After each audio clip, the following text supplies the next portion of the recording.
propriamente a escalação.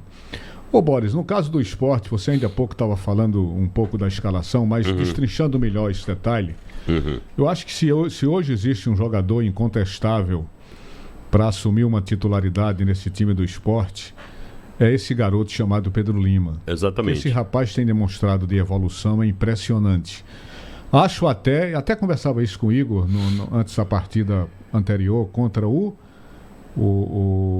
essa última partida do esporte, contra o Altos, que o técnico praticamente poupou o Pedro Lima em função do peso daquele jogo em termos físicos, em termos de um gramado que aquilo não existe, um gramado péssimo.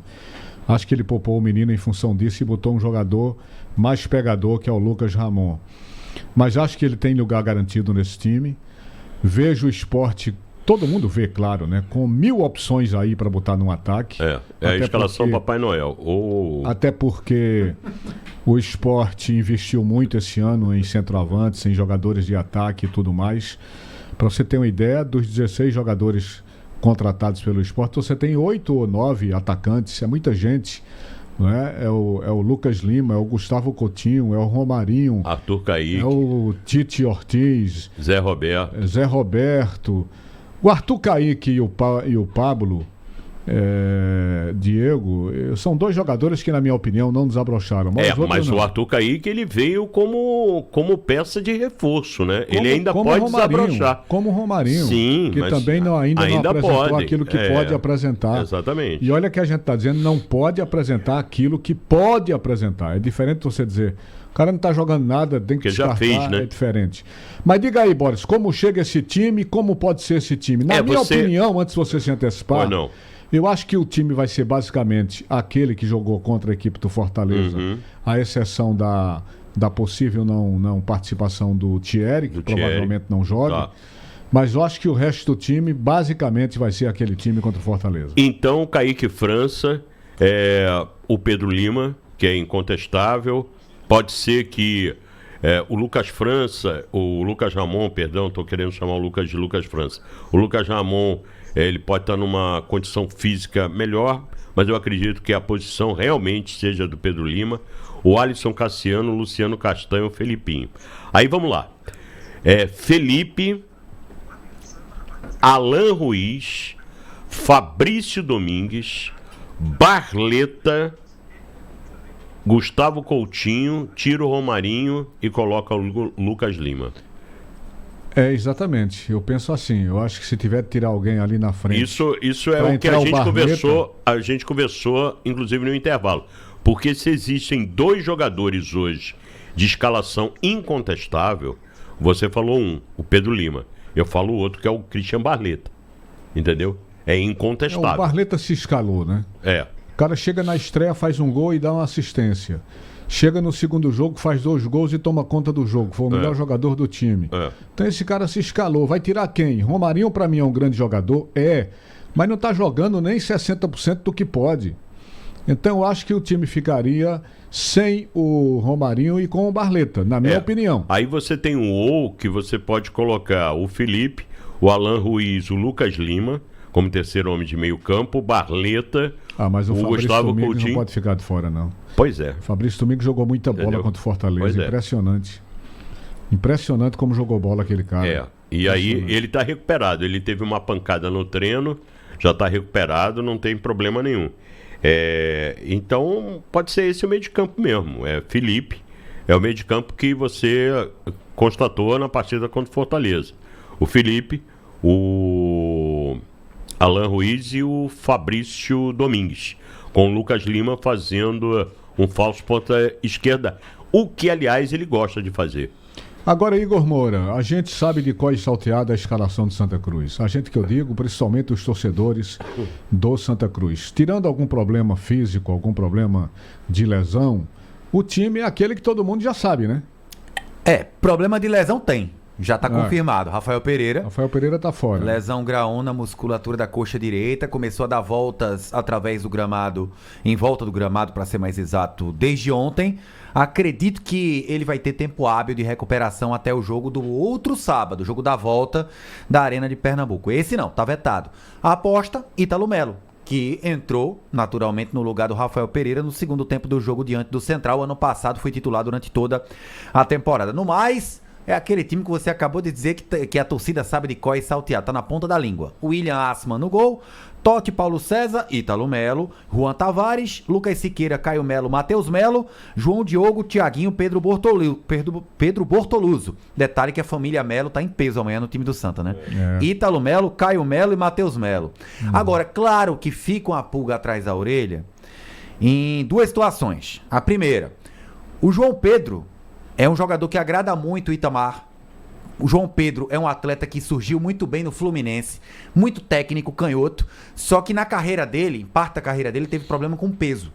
Só que aqui no Santa ele tá no peso ideal, tá treinando bem. Por isso, ele ganhou contra o Retrô a oportunidade de ser titular ao lado do Matheus Melo, Thiaguinho e Pedro Bortoluso no ataque, com o João Diogo no banco, naquele jogo em que o Santa empatou com o Retrô em 0-0.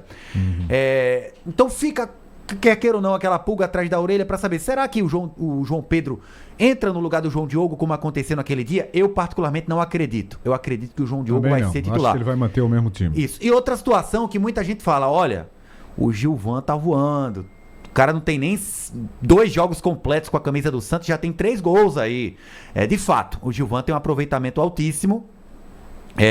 Poucos minutos, não foi titular. Só foi titular uma vez com a camisa do Santa lá em Caruaru e fez o gol da vitória contra o Central. Fez gol quando entrou contra o Afogados na estreia. Fez o gol da classificação diante do Central. Mas o Pedro Bortoluso, nesse trabalho tático de voltar, de pegar o volante adversário, os volantes do Sport, eles são bons com a bola no pé. Seja o Fábio Matheus, o Fabrício Domingues. Eu acredito que o Bortoluso vai ser o titular, com o Gilvan esperando a vez dele como opção no banco, como aquela alternativa, aquela arma para o segundo tempo, como vem sendo com o técnico Itamar Schulli. Então, repetindo o time: William, Totti, Paulo César, Ítalo Melo, Juan Tavares, Lucas Siqueira, Caio Melo, Matheus Melo, João Diogo, Thiaguinho, Bortoluso. Bom, antes de vocês chamarem... Arbitragem, Diego Fernando. Daqui a pouco você fala na arbitragem. Antes de vocês colocarem aí os convidados do programa de hoje aqui para a gente ouvir, os entrevistados, a gente está vendo aí essa alternativa das autoridades de fazer o jogo com torcida única. Como eu sempre digo aqui, já repeti reiteradamente, é o tipo da alternativa que para mim é totalmente infrutífera, não leva a absolutamente nada, mas resolveram em comum acordo fazer, e nós vamos ter para esse jogo apenas uma torcida, porque essa história de torcida única termina mesmo na realidade, no fundo, é tirando o direito do torcedor de ir e vir, o direito do torcedor de ter a oportunidade de assistir o seu time jogar. Nada mais do que isso. Sem falar de que é uma demonstração inequívoca, na minha opinião, de uma demonstração também de fragilidade do sistema de segurança pública do Estado. Agora, sinceramente, Edinaldo, se aparecer amanhã alguém com a camisa da organizada do Sport, no outro sábado com a organizada do Santa Cruz, é porque esse cara quer confusão, né? Não. Mas eles querem confusão sempre. Mas aí, que eu tô dizendo, no meio da rua, o cara com a... Não, aí o cara quer... Mas é o que eles querem. Eu não vou duvidar nada que eles apareçam aí nas ruas fazendo... Não, nas ruas... Veja só, nas ruas é uma coisa. Nas ruas? Nas ruas é uma coisa. Nas ruas... No estádio não vai entrar. Eu não duvido. No estádio não vai entrar. Nas ruas eu não duvido. Eu não duvido nem que eles apareçam no entorno do estádio. Eles são muito ousados. Bandido é bandido, cara. Ele não tem medo de nada, não. Eles debocham das nossas leis. Eu fico com muito medo, fico assustado, fico temeroso em relação ao entorno. Não é ao entorno do Arruda, não.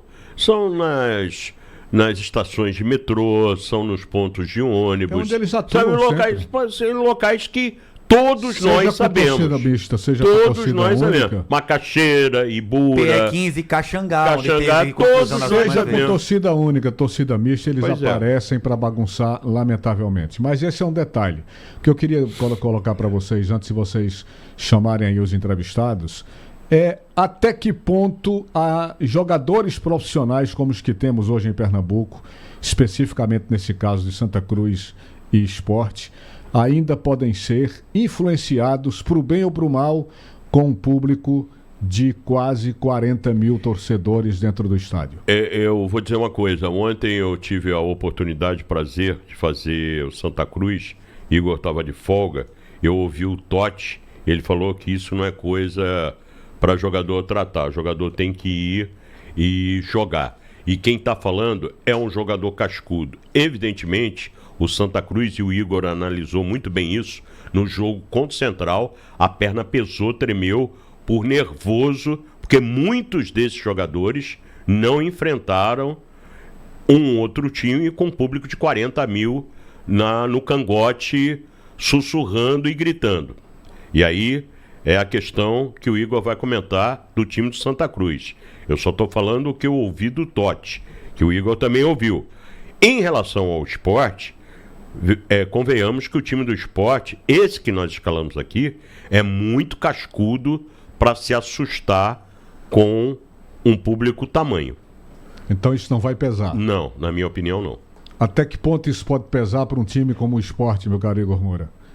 Ou até como o próprio Santa Cruz, né? Porque a impressão inicial que se tem é que tudo é favorável, mas quando as coisas começam a desandar, que essa torcida se volta contra o seu time, tudo começa a complicar também. Tudo parecia favorável contra o Central, só que teve gente que sentiu, teve jogador que se escondeu um pouco, teve jogador que errou muito porque estava nervoso. Agora, a pressão de ter o objetivo mais importante da temporada, que é o mínimo que o Santa buscava nesse campeonato, isso aí o Santa já conseguiu. Por isso que eu tenho quase que convicção de que a gente vai ver um Santa mais leve, errando menos do que contra o Central, mas vai enfrentar uma equipe infinitamente superior nesse clássico de amanhã. E pelo lado do Sport, olhando time jogador por jogador, o time que o Sport tem, um elenco que o Sport tem, eu acho muito difícil algum jogador do Sport sentir jogar contra 35 mil, 40 mil torcedores. A maioria já jogou pelo menos 10, 15 jogos contra uma torcida hostil pela frente. O Santa não. O Santa já tinha um time menos acostumado e tarimbado com isso. Então, isso aí já vai ser tratado mais naturalmente com os jogadores do Santa também. Eu vou sair para mais um intervalo, mas antes eu queria saber quem é seu entrevistado de hoje, Leonardo Boris. Vice-presidente jurídico do Sport, doutor Rodrigo Salles, porque tem explicação sobre o julgamento 10 da manhã na terça-feira no STJD. Quem é seu entrevistado, Igor Moura? O profissional que recebeu sondagens do Confiança para disputar a Série C, Itamar Schulli. Ok, a gente volta daqui a pouquinho depois do intervalo, são 18h49. Bola rolando, mais um show de bola dos craques do Screte. Rádio Jornal e JC, a melhor e mais ouvida cobertura do futebol. Os campeões de audiência. Semifinais do Campeonato Pernambucano, neste sábado no Arruda, tem clássico. Santa Cruz e Sport.